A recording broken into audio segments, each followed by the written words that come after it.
Hey, this is Leonard Kinsey, author of The Dark Side of Disney, and you are listening to the Geekcast Radio Network.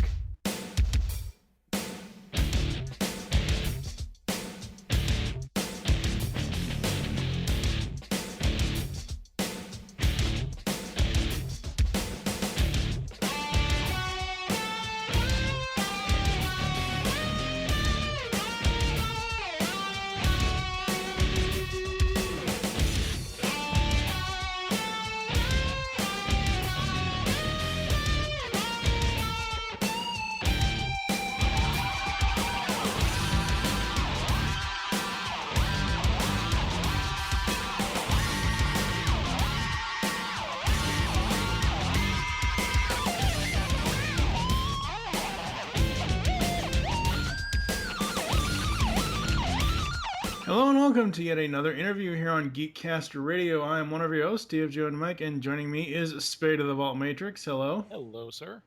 How are you? I'm doing fine. Awesome. Joining us now is the man that exposed the dark side of Disney, Mr. Leonard Kinsey. Hey, Leonard, how are you? Hey guys, I'm doing all right. Good to be here. Awesome. Awesome. So where do we want to start? Do we want to just have some general chat about this, or do we just want to go straight into the questions, Spada? Well, Leonard, where did you get the idea for this book? Um, I got the idea from the book because, well, I was born and raised in Florida, about an hour and a half from Disney, and we used to go there all the time. We had passes that kind of let us go during the down times as much as we wanted, and so I really liked it. And then I moved away when I was 18, and gradually kept going back. And even though I was not living anywhere near there, something just kept drawing me back to the parks, almost like they were it was just a childhood playground that I'd come to had some sort of nostalgia for. And so I kept going back, but it was kind of boring, riding the same rides over and over again. So I'd make my own adult kinds of fun. And so people keep asking me, well, it's just for kids. Why do you keep going back? Why do you keep going back? And I tell them, and I got tired of saying the same thing over and over again, and that's why I decided to write the book. So the book is kind of the answer to why do you as an adult keep going back to Walt Disney World. Awesome. Now, I think you said it in a recent interview that you've been to Disney at least 100 times Oh or yeah, more. it's got to be more than that. Yeah. I think I've probably been to each park. Well, not Animal Kingdom, but Epcot, Magic Kingdom, and Epcot. I've probably been to each one of those 100 times apiece. So Uh, yeah, it's like I said, we just used to go all the time, and yeah. so especially Epcot, I almost feel like I could walk these parks blindfolded, just going by the sounds and the smells, and kind of it was kind of like my backyard almost, and I got to know them really well, so it feels like a second home almost. Is there a is there a specific trip that stands out? Whether it was like a trip, growing up going, or whether it was any time recently. I mean, I guess the two trips that stand out were the first visit I had to Epcot. That one really stood out, and I think I was 6 years old, and I'd been staring at this. They sent this book out to all the teachers everywhere in Florida, and it kind of had the concept art for the park in it, and I remember actually stole it from the classroom library and brought it home, and I would just sit there and stare at these pictures 'cause I thought they were so awesome, and then actually going there and going in that monorail that goes a loop around the whole park and Mhm. seeing these pictures, these paintings that I've been staring at in reality and better than I could have imagined was just amazing. And seeing what how computers were used in there, and I mean, if I wasn't a geek already, that turned me into a total geek. Um, so that'll always be a memorable trip. The other one I remember was a kind of a turning point in how I viewed um, Walt Disney World was uh, I think it was the summer after my freshman year of college. Um, we, myself and two of my friends, wanted to take a trip before we all had to go back to school because we were all living in separate states and best friends. So we couldn't think of anything else to do other than go to Disney.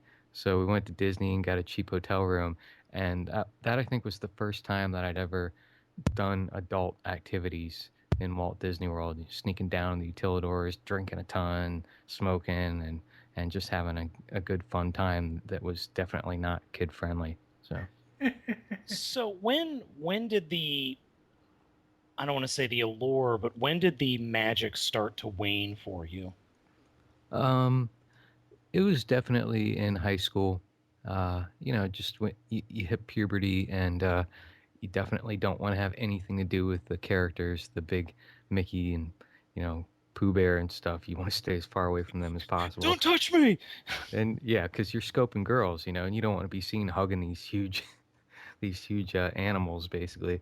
Um, and I just remember being really annoyed with my sister and my mother.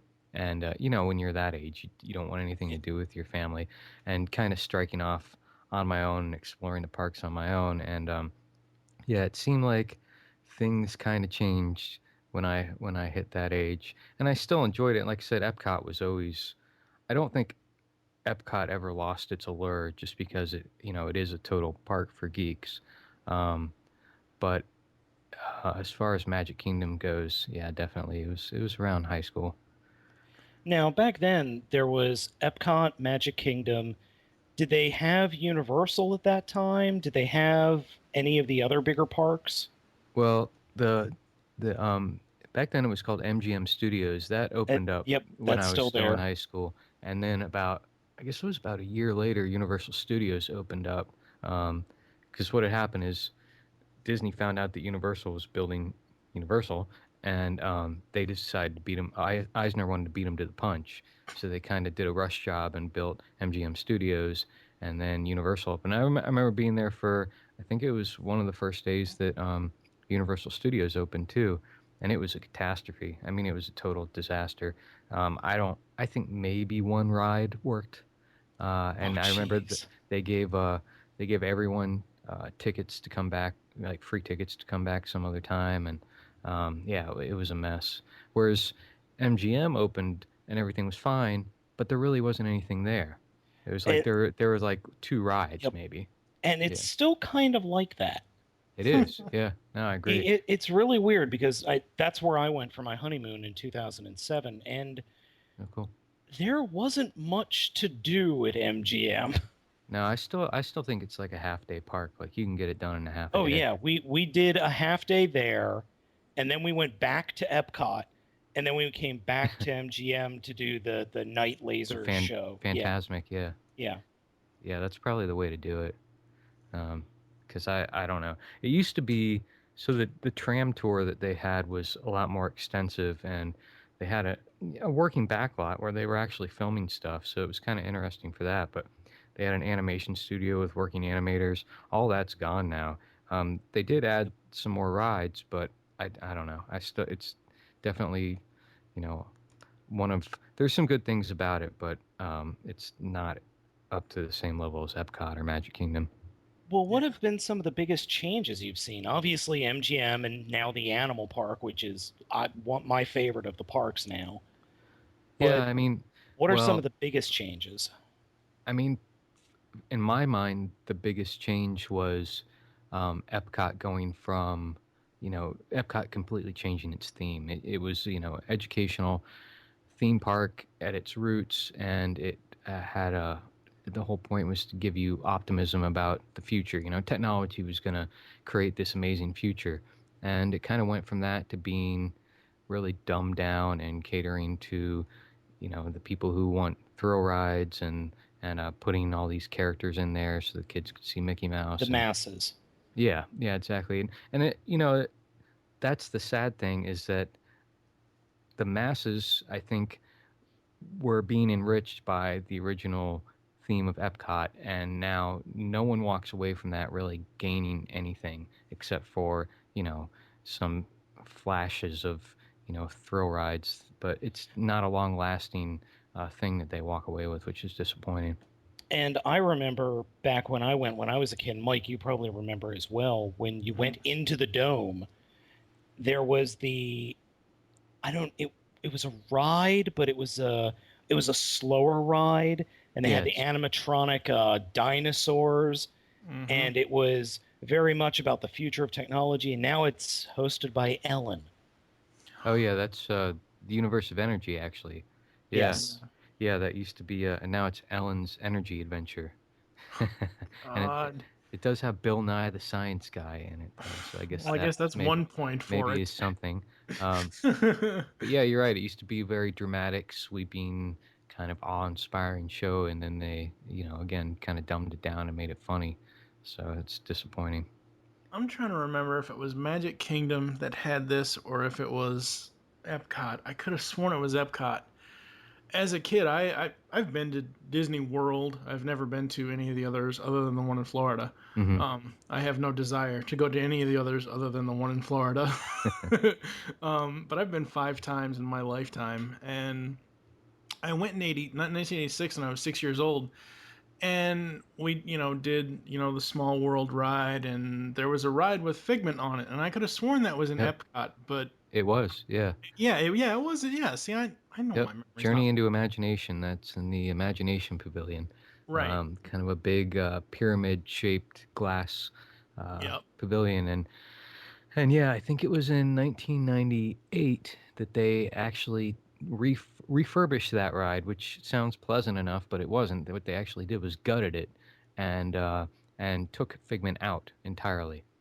See, And that's the funny thing because I went in '86, and then I went like 3 times between '91 and '95, and by mhm, '95, mhm. Figment wasn't even there. I don't remember. I don't Okay, remember Figment in '95. But as a kid, I loved like little plush dolls that you could buy of yep. them and everything else. But in the ride, as a 6-year-old, scared the living shit out of me. That's great. That's the funny thing about a lot of those Disney dark rides is Hmm. that they do have very ominous parts to them that are scary. Like the Snow White ride, Mr. Toad's Wild Yeah. Ride, um, and but I think that's kind of what's cool about them. You know, Yeah. um, and when you're whitewashing everything and making it, all just happy, then it's not quite as interesting. I don't think. Yeah. But Now, yeah. Spada asked you about some of the biggest changes over the years. A follow up to that would be, in your opinion, has as the park has evolved, do you think it's for the better, or has it just kind of like lost its magic?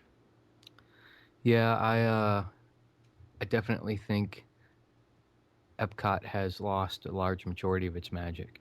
Mm. Magic Kingdom is pretty much stayed the same. I mean, there's always They kind of have to. I mean, that's yeah, the there's always maintenance issues. Those kind of yeah. go up and down as as it's almost like a cycle. Some years you'll see peeling paint everywhere and trash on the ground, which you normally should never see, and then it'll pick back up again, and everything will be great for a few more years. But that is not the case with Epcot. That actually, I think, went through a major downturn where it's not anywhere near, at What least it for used to me be. as Yeah. the kind of person that I am.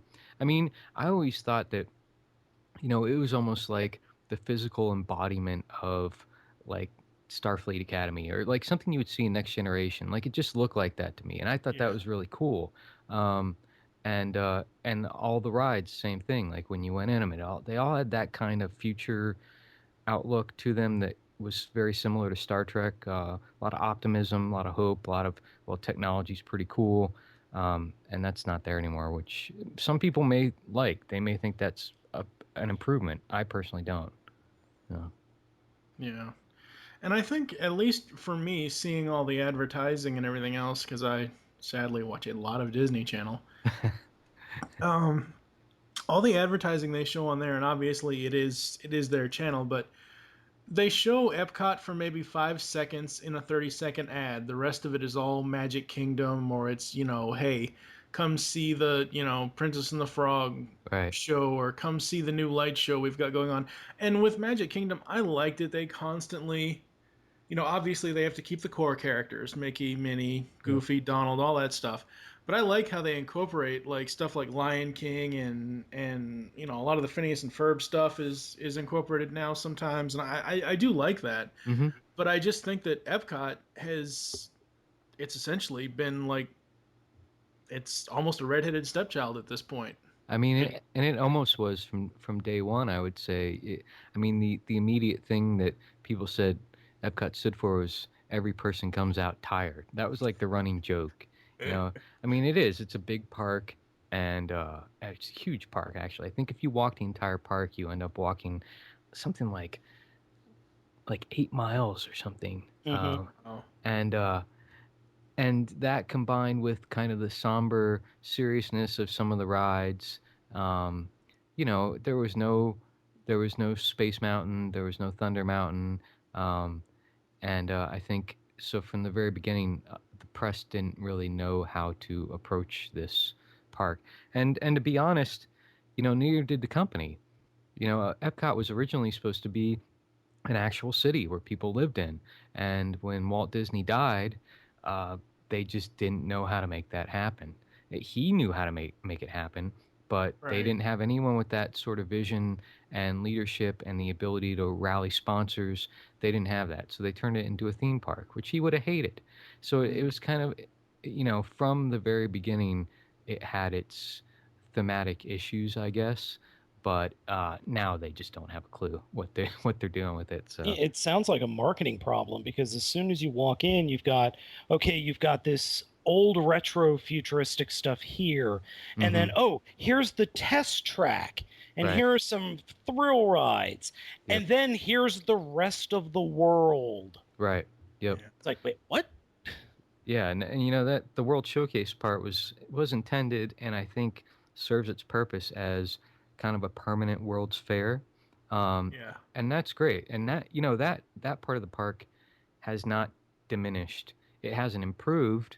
There were supposed to be 3 or 4 other countries that they were going to add to that were in the planning stages, and that never got added. But on the other hand, it hasn't gotten any worse. It's still kept up well. It's still really neat to walk around there, and yeah, that part of the park is continuing to serve its purpose. It's just the Future World section that isn't.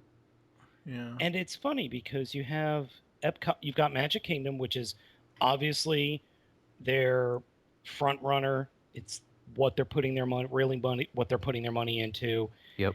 And then you've got Epcot, which they don't really know what to do with. MGM, which is studio, which is a disaster. Yeah. And then you've got this winning hit with the Animal Kingdom. Yeah. People And do like it. Yeah. it's a lot of fun. I loved it when we went. It was my favorite park by far, except for the parade. Yeah. That's the bad part about the parade. That park, if a parade comes through, you're not getting anywhere. You're just stopping and watching the parade. Like you don't have a You, choice. you can't because the Yeah. streets are too narrow. Exactly. Yep. Yep. That is totally true. And God help you if you need to use the bathroom when that parade comes through, Oh yeah. because all the dads just disappear into the bathroom. Really? Yeah, we noticed that during the day 3 different times Yeah. that we got caught by the parade, and you just see all the dads go to the bathroom. That's great. Yeah, it's similar in Magic Kingdom when a parade comes through, it gets very difficult to navigate the hmm walkways because they just get crowded up. And that is probably the only time that I ever go down to the utilidors, which are the underground tunnels anymore, is because I'm not standing there or I'm not dealing with, this trying to push through a crowd of people when I can literally walk through a doorway, go down a flight of steps, and then pop out like way far away from that parade. With no trouble at all. So, Now, um, speaking of the utilidors, yeah. when did you start finding these things? Was it in your teenage years or when you got a little older?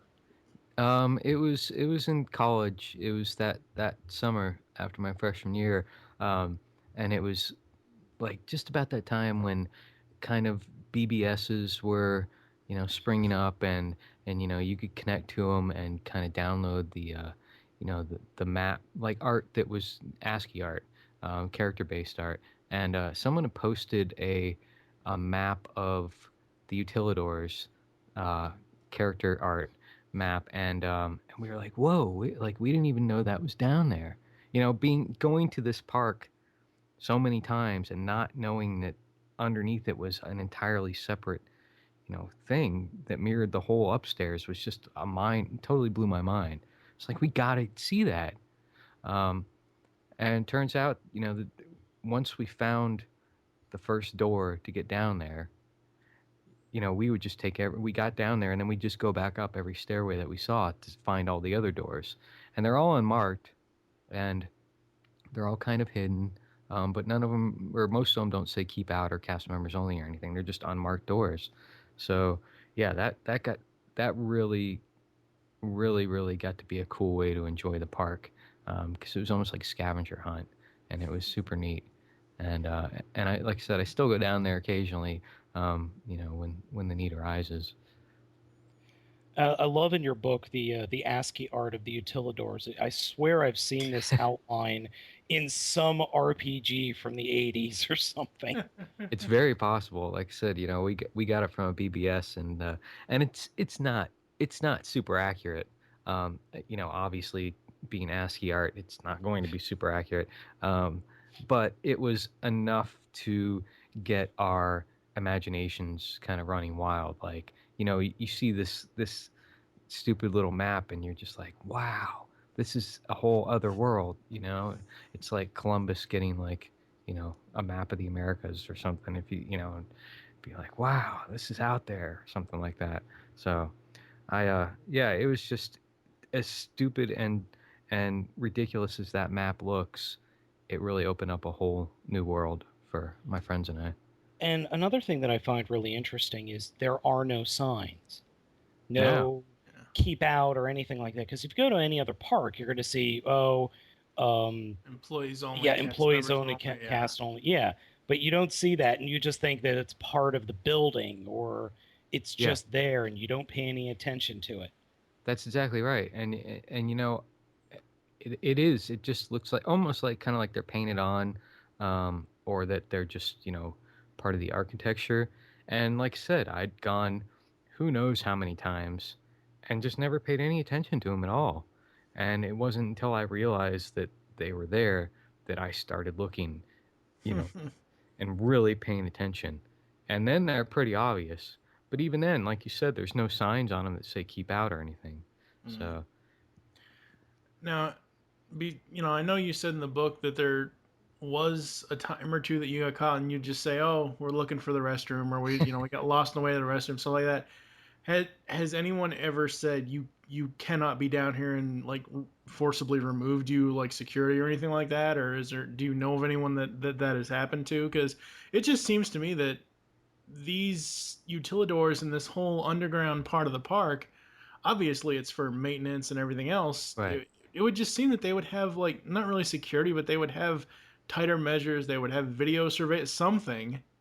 Yeah, I mean, so the thing is, once you're down there, Mm-hmm. it's there's not a chance of you getting caught unless you're being stupid, like doing something really dumb, like making an ass out of yourself, Right. because that's where all the cast members kind of come in and go out, and there's a lot of people in plain clothes walking around, and if you're not looking suspicious, they're just not going to give you a second look. Now, the part where I have gotten caught is actually going in there because there is no reason why anyone in plain clothes should be opening up one of those doors. In other words, only uniformed cast members should be going down there. Uh, Right. so yeah, I've had people see me opening the doors and stop me right then. What are you doing? What do you think you're doing? And then then I'll just be like, oh, what? This isn't the bathroom. And um, and I've gotten caught doing other things. I recently snuck up to ImageWorks, which is in Imagination Pavilion. It was the second floor of that pavilion. It was kind of like a high tech playground where you'd go up and do all these neat things with computers and stuff. And ever since the refurb, it's been closed, and I wanted to see what was up there. So I snuck up there and filmed it, and it's all messed up and exposed wiring and no lights. It's pitch black in places. And I was pretty freaked out. And I get to the very end, and I'm about ready to leave, and totally got busted. Um, and I pulled the same routine, Oh, what do you mean I'm not supposed to be up here? It's really nice. Are you sure? And oh well, okay. I'm sorry. And by the end of it, the person's just feeling really bad for me, just like they think I'm a complete idiot, and Yeah. they let me go. Um, but that is the main reason why I wear a disguise. So anytime I'm photographed or I'm going to be on video, I wear some sort of mask or Right. something, because I know if I get caught and they know, like if people at who work there know what I look like, Yep. those excuses aren't going to fly. They'll just be like, oh, no, I know who you Yeah. are. Yeah, Yeah, exactly. you're coming with Exactly. me. And Which yeah. kind of ties into the next question of, has the company or the parks or anything, has Disney ever said anything about the book? I mean, because this is a book that says the dark side of Disney. I mean, Disney technically is a copyrighted name, and I know that you can use it in your book and whatever else as long as you cite stuff like that. But has the company said anything? You know, I was really, really, really worried about that when I first published the book. Mm-hmm. Like it's immediate lawsuit type thing. And Mm-hmm. what I came to find through talking with various people is that there really is no company. There is no Disney company. There's like countless smaller subsidiaries, companies, agencies, departments, none Mm-hmm. of whom talk to each other, all of Oh, whom have different agendas. oh God, And so it's like Sony. yeah, it's like any huge company, and so really, I realized the only people that the public ever hears from are probably the Imagineers, who are the artistic purveyors. So Mm-hmm. anything you're going to hear about, the parks, usually is one of them as a spokesman. It used to be Michael Eisner. He used to come out and talk a lot. Hmm. And then Disney Legal. You hear about it when they shut down a daycare because they've got Disney figures painted on their walls. Um, so, and I think lately Disney Legal's really kind of cooled down a bit because it's just bad press if they keep suing people, who obviously are well intentioned or, have a product that people like. Um, Mm-hmm. so I haven't heard from Disney Legal, but I have heard from plenty of people in other departments, cast members, and they, you know, for the large portion of them, just love it. And last time I was in the parks, people, the girl that I go around with, Draven Star, who's the cover model of the book, Mm-hmm. she kind of accompanies me on the trips and is in all the videos and stuff. She's kind of the face of the book, I guess. Um, Yes. we got stopped a lot uh, in the rides and stuff by cast members of people who recognized her and were telling her how much they love the book and stuff. The cast members who were working the rides. Yeah. So that was really cool. And I've heard from higher ups. Um, for example, some of the managers, some of the supervisors are buying multiple copies of the book and handing it out to their employees, to so they can know what scams to be out on the lookout for. Well, read this stuff, and if you see anyone doing this stuff, then it's a scam, and don't let them get away with it, type thing. So it's like a training manual almost. So that's kind of fun. That's pretty cool. That is Yeah, pretty cool. yeah, I thought that was neat. So I mean, the reaction's been fairly positive from people who work for Disney, and I do get a few nasty emails or comments from some cast members, but the large majority get it and they enjoy it. And but as far as something official from the Disney company, no, haven't heard anything. That's good. Yeah, it is. I'm fine with that. So So I have to ask, other than the poisonous snakes, what is the weirdest thing you have found? like the weirdest, creepy wildlife that they have out there. No, I let me rephrase that. Other than like, what is just the strangest, like, mind blowing thing you have found in your adventures? Huh. Well, I mean, like I said, the utilidors in general were pretty mind blowing, and that this being pre-internet, um, there wasn't anything out there about them. Now you can go on the internet and you can read up on the utilidors and find out all about them and everything.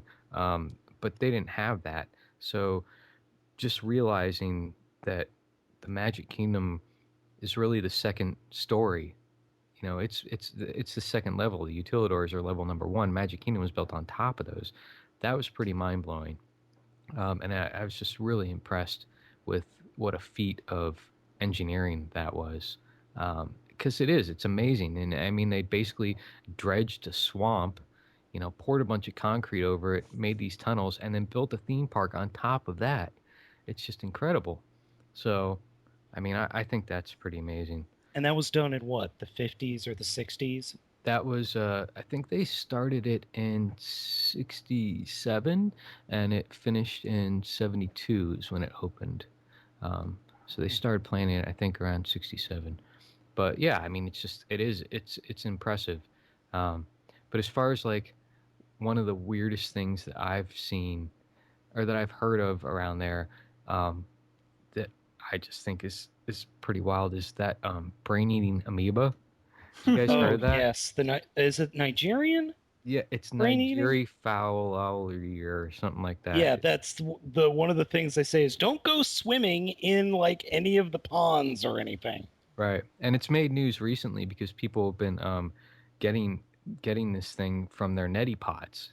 So they use Hmm. their neti pots with tap water, and it's in some tap water, and basically what it does is you get it through your nose. It goes up your nose into your brain, and then yeah, basically like gives you an extremely severe form of meningitis. Kind of it. They call it a brain-eating bacteria, and there's no cure.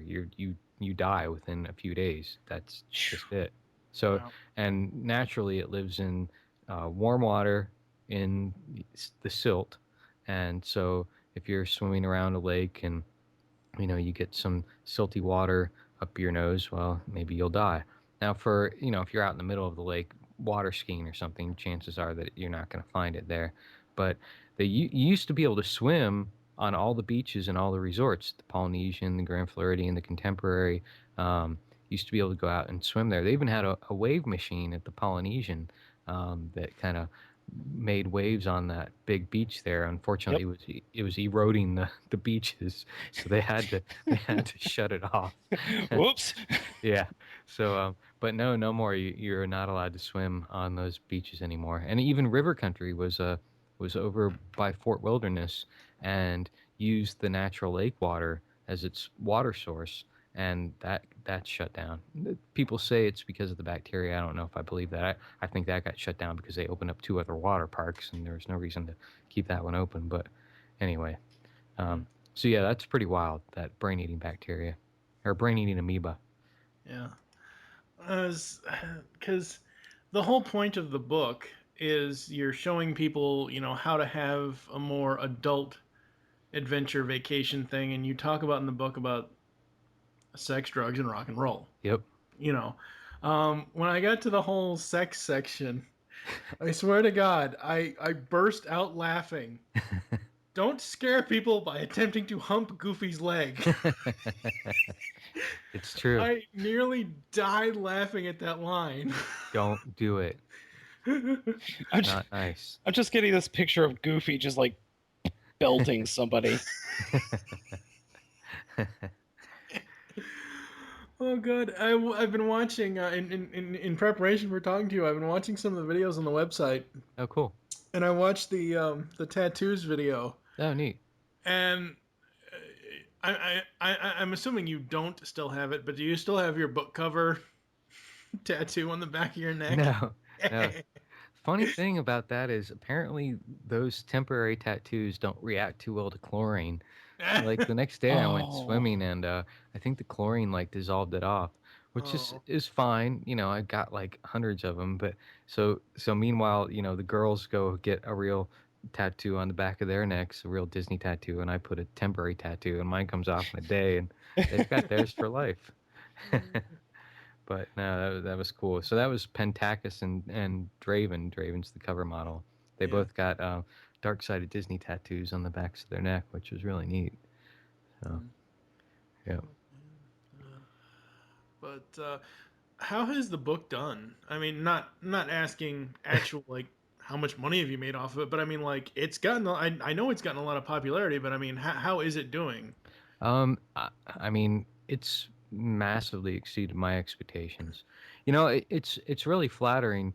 If you look at Amazon's rankings, if you look at the book on Amazon, you can see where it's ranked in the various categories. You know, it's ranked in whatever Southwest Travel Guides, and it's uh, it's usually stays number one on. I mean, on Southeast Travel Guides, it usually stays number one in that category.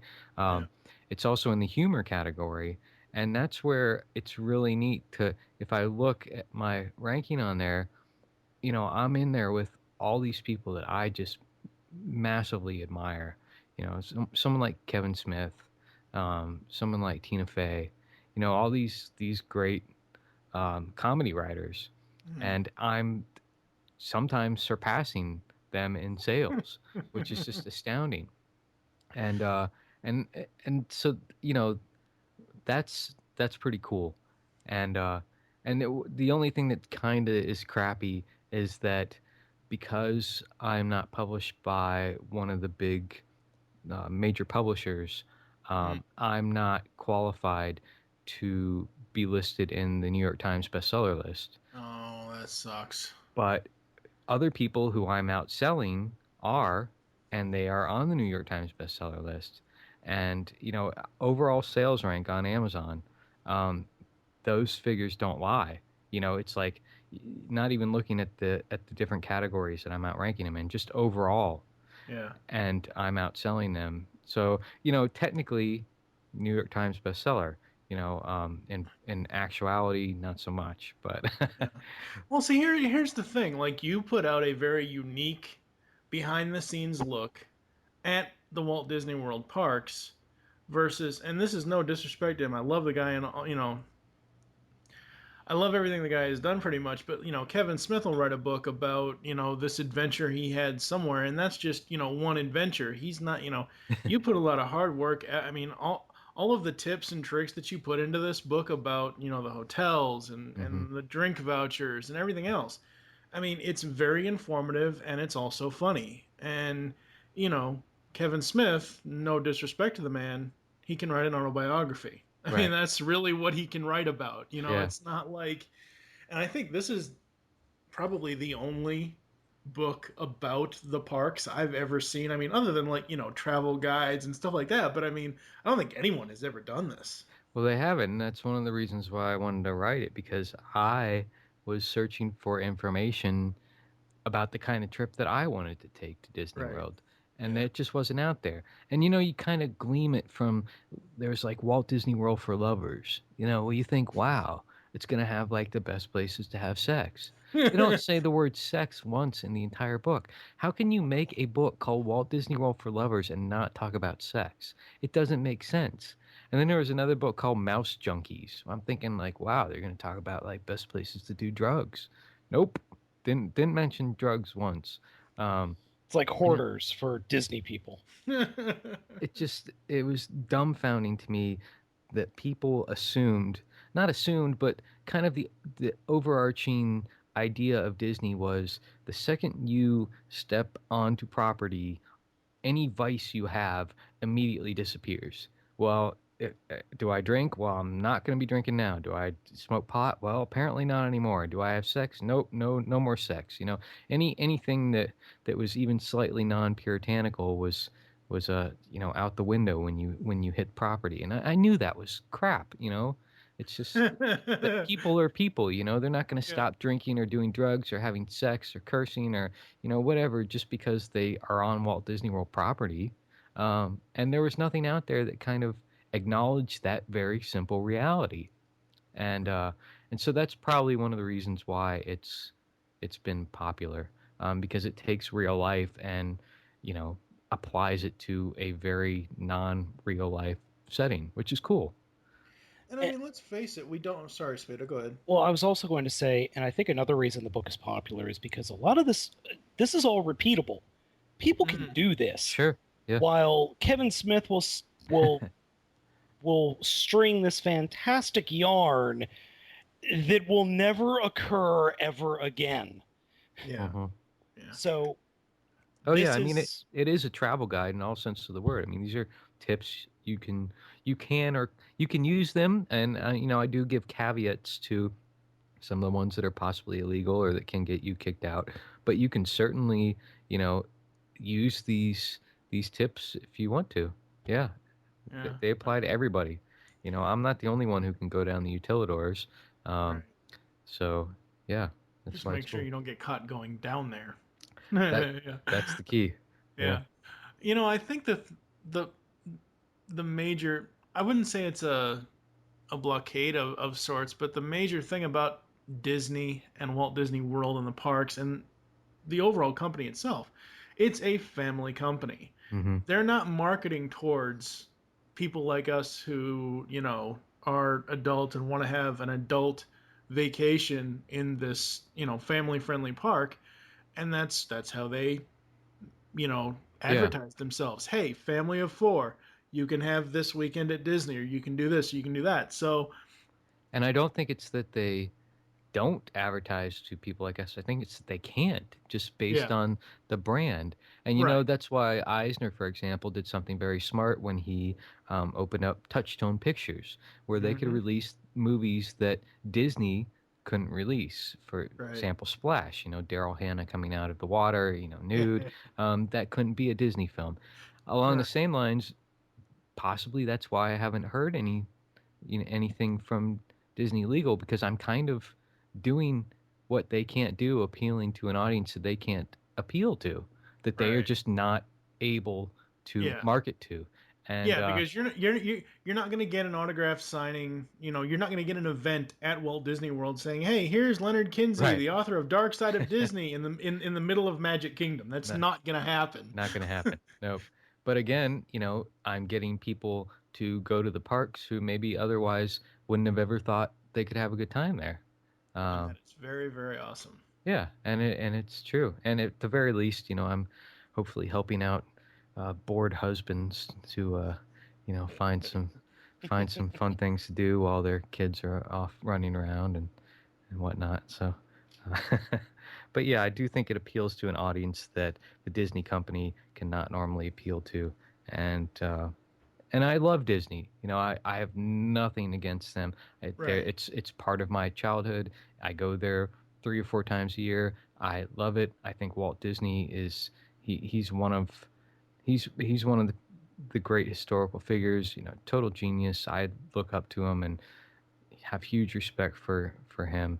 Um, but you know that doesn't mean that I have to share all the values of the company does now. And Walt Disney himself cursed like a sailor, and smoked like a chimney, and certainly drank.